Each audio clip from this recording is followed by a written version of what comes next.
kapamilya, nagbabaga ang mga balita, pumuputok ang mga istorya ngayong araw. Live sa ANC Kapamilya Channel A to Z, Jeepney TV at TV2.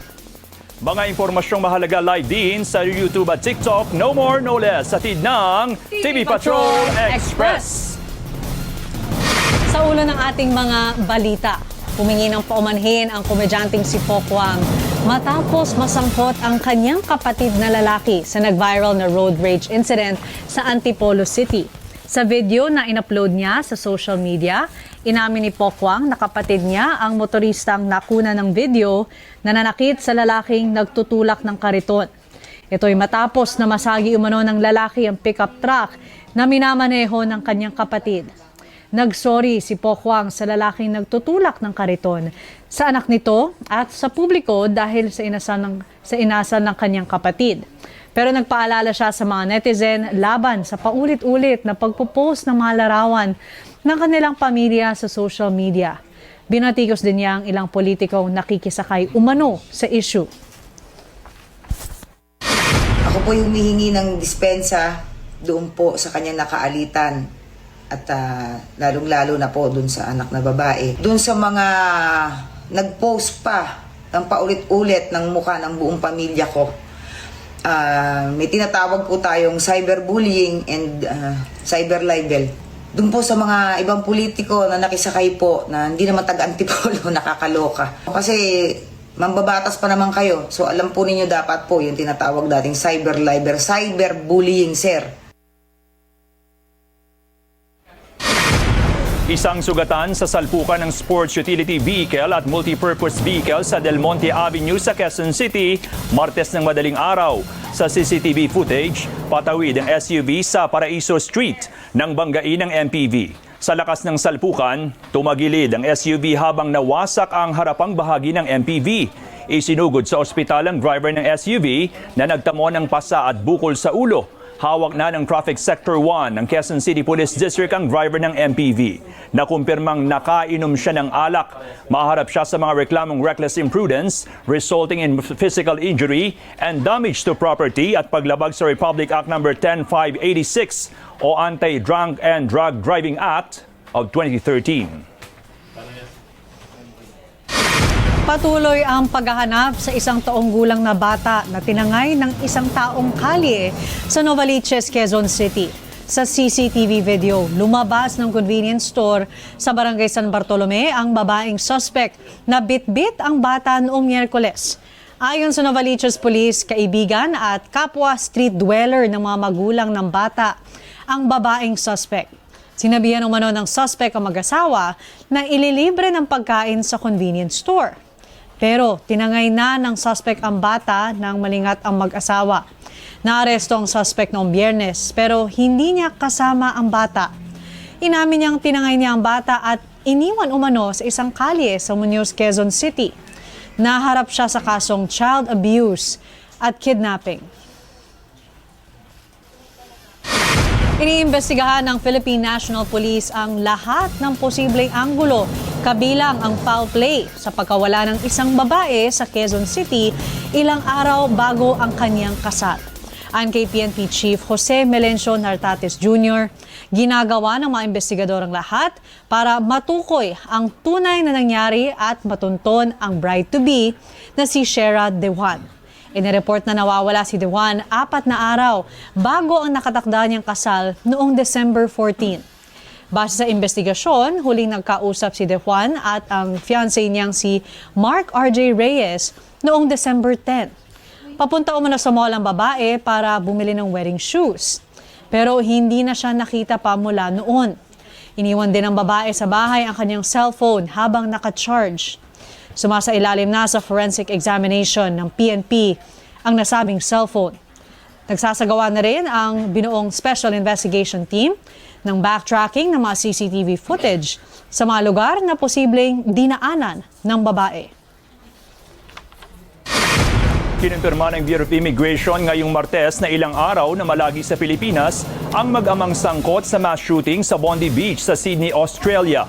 Bago ang insidente, ayon sa Bureau of Immigration, dumating sa bansa si Sajid Akram at anak na si Navid Akram noong November 1. Sa Davao, idineklarang final destination. Umalis sila noong November 28, sakay ng connecting flight mula Davao patungong Maynila at Bondi, Sydney ang kanilang final destination. Samantala, inihayag po ng Armed Forces of the Philippines na hindi pa kumpirmado ang posibleng koneksyon na mag-amang suspect sa mga teroristang grupo o aktibidad. Pero tiniyak ng AFP sa publiko na nananatiling alerto ang militar sa anumang uri ng terorismo. 15 ang nasawi sa walang habas na pamamaril ng mag-ama sa Bondi Beach nitong Lunes. Napatay ng mga responding pulis sa Jid habang kritikal sa ospital ang kanyang anak.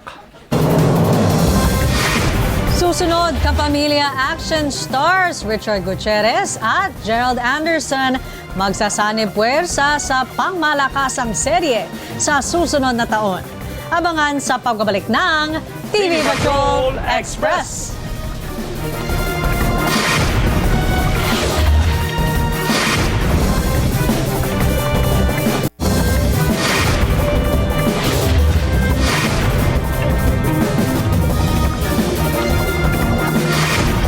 Diretso sa final si Pinay tennis star Alex Ayala matapos talunin ang kalabang Thai na si Tasapor Naklo sa score na 6-1, 6-4 nitong Martes. Magtuto sila ng isa pang Thai tennis player na si Mananchaya Sawangkyu.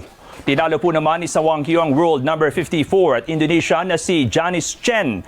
Mangyayari ang gold medal match ni Ayala at Sawangkyu para sa women's singles event sa Huwebes. Bago yan, muli ring lalaban si Ayala at Nino Alcantara sa semis ng mixed doubles sa Miyerkules. Samantala, nasungkit din ng ginto ngayong Martes ang Paris Olympian na si Giovanni Delgado at kanyang partner na si Christine Paraon sa women's double sculls rowing event. 5 segundo lang ang pagitan nila ng second placer na Thailand. Sa huling tala, may 26 na gintong medalya na ang Pilipinas na nasa ika-6 na pwesto.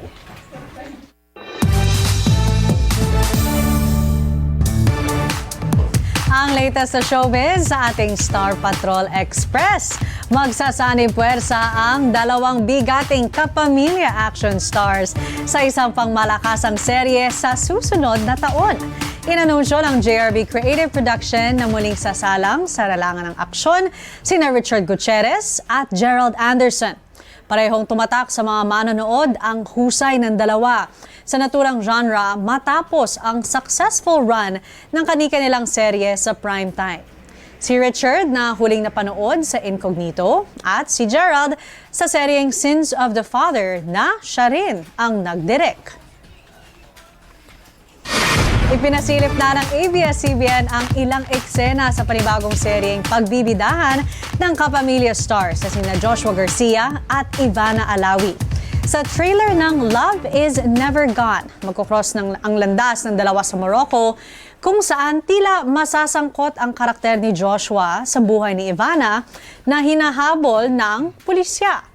Batay sa social media post ng Dreamscape Entertainment, From the Deserts of Morocco, a story of love and survival unfolds. Kaya bukod sa kilig scenes, dapat ding abangan ang maaaksyong eksena ng dalawa, gaya ng ipinakitang pagtakas nila sa mga otoridad. Ipalalabas ang Love is Never Gone sa 2026. At yan ang ating Star Patrol Express sa araw na ito.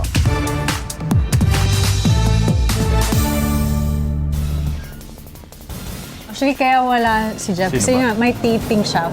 Yung bago nilang ni medyo Richard matatagalan Gutierrez. yan. Yun na hindi natin alam kung kailan siya magbabalik. Abangan nyo na lang po mga kapamilya. Abangan natin pare-pareho. Basta maganda po yan kung ano man ang ginagawa ng Tito Jeff niya. Ha? At yan, ang mga nagbabagang balita, huwag pong kalimutang mag-LSSC, like, share, subscribe, and comment sa YouTube at TikTok. Sa ngalan po ng kasama naming nagtetaping na si Jeff Canoy, ako si Johnson Malabad. Bonda, bye-bye. Mga kapamilya, bukod sa YouTube at TikTok, napapanood na rin live ang TV Patrol Express sa ABS-CBN News Channel, Kapamilya Channel A to Z, Jeepney TV at All TV 2. Maaari nyo rin iscan ang QR code sa inyong mga screen para panood sa aming YouTube channel ang mga latest news o balikan ng mga balita na nakalagpas sa inyo. Ako po si Denise Densay. Maraming salamat at magandang hapon, kapamilya.